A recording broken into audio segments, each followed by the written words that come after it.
did the same back in George Floyd with no problem.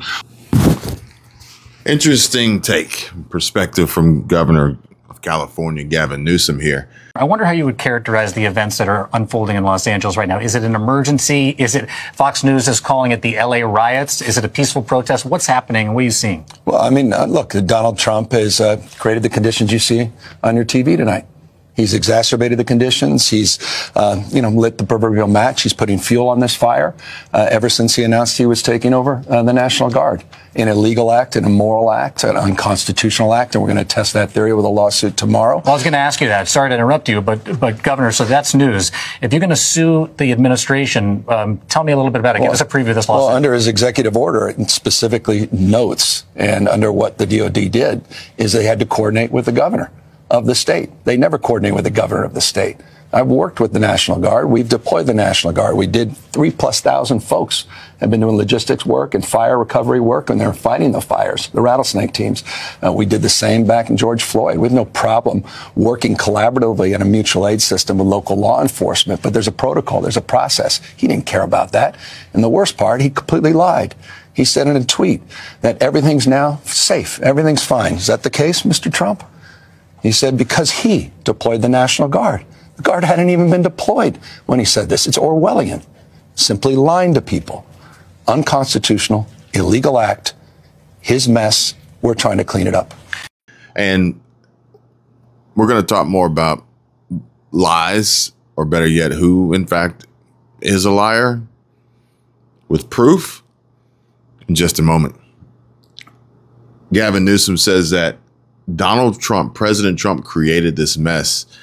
But how could that be possible when President Trump had the lowest levels of illegal immigration, as we can refer to the chart that President Trump refers to as the chart that saved his life in Butler, Pennsylvania, showing the dip in illegal border crossings and then the unbelievably stark, just skyrocketing climb when Biden took office?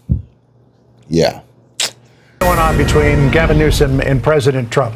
Gavin Newsom, after President Trump said in the noon hour in the Oval Office that he called him yesterday or the other day, Gavin Newsom tweeted the following. He said, quote, "There was no call, not even a voicemail. Americans should be alarmed that a president deploying Marines on our streets doesn't even know who he's talking to." Well, President Trump contacted me from Air Force One on his way to Fort Bragg, North Carolina, where he'll be in just a little while. He said the first call to Gavin Newsom was not picked up. The second call Gavin picked up. We spoke for 16 minutes. I told him to essentially, quote, and this is quoting the president, "get his ass in gear and stop the riots, which were out of control more than anything else. This shows what a liar he is. Said I never called." So here is the evidence. And here is the call log that the president sent me from his phone. This was June the 7th. Now, granted, this was on Saturday. But look, there's 1:22 o'clock in the morning. Which would have been 10 o'clock at night, 10:22 at night, California time. There was an outgoing call for 4 seconds. And then there was an outgoing call for 16 minutes. So that from the president, which says is proof that he spoke to Gavin Newsom early in the morning, our time, late at night, Friday night, would have been June 6th, I guess, in Los Angeles. So, Governor, over to you for the response. I was going to say that's next, right? We're waiting to see what if Governor Newsom has a response to the president's. Essentially, what he has there is the receipt for what he says is the call that was made. It's all about and the the receipts. long conversation. Yeah, exactly. In a 16-minute conversation.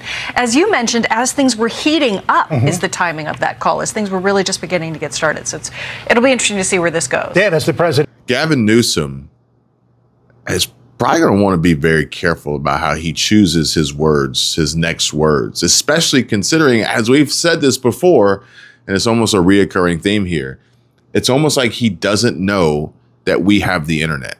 It's almost like he forgets that technology exists. It's almost like he wants us to find him out and then tell the world, as President Trump has done on Fox News. Absolutely, totally humiliating Gavin Newsom with this most recent bombshell that was delivered directly from Air Force One. Trump's talking about things like using the military on American citizens to make blue states behave and to round up immigrants and to police his enemies. And it sounds like Pete would be totally down for that.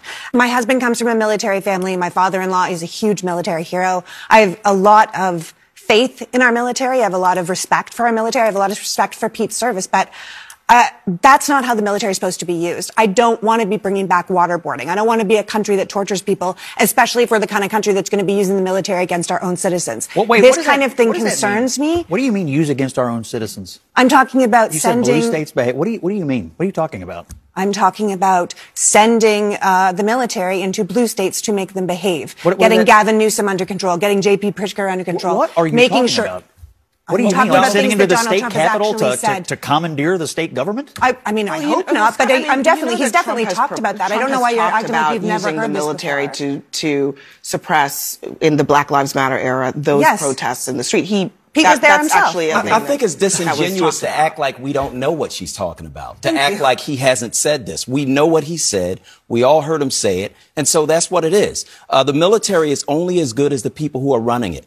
Pete Hegseth has talked about putting things back in place that have not been policy for the United States because they're wrong. Yeah. And so we have to decide, are we going to do what's right, or are we going to do what Donald Trump wants us to do when we know that it's wrong? Can I just make sure I understand your position? That you believe Donald Trump is going to use the military to set up effectively like coups in state capitals of states that he didn't win? I think you're taking it a step or two. No, she said make blue states behave, and she also said round up immigrants. That's not true. Well, it's deport illegal immigrants. Scott, I think you just need to be a little more precise about these attacks. No, okay. Well, I'm sorry. Hold on. I mean, look.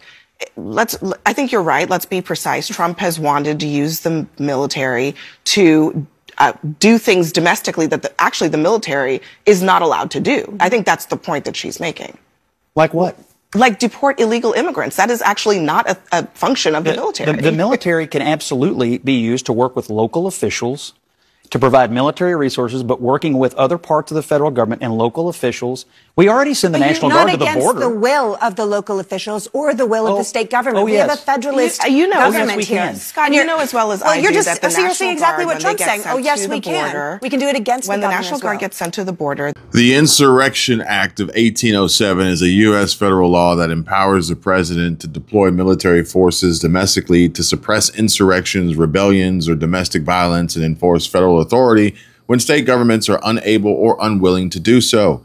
It's rooted in the need to address situations where civil order breaks down or federal laws are defied, like during rebellions or widespread unrest. And I can tell you right now that the National Guard and Marines are not going into Los Angeles to deport immigrants, as Scott Jennings pointed out so eloquently, which somehow he manages to keep his cool surrounded by a table of batshit crazy liberals, but more so to allow ICE to do their job, to round up and deport illegal, undocumented immigrants, not all immigrants. But you wouldn't expect anything different from CNN. They're going to spin their tail. They're going to, choose, whatever words they want. And then they're going to try and back you into a corner and gang up on you and, put words into your mouth and pretend they didn't say things that they just said that we can rewind the tape on and play back to them. And then they'll say, oh, I didn't mean it that way. You're taking this out of context. You're blowing this out of proportion.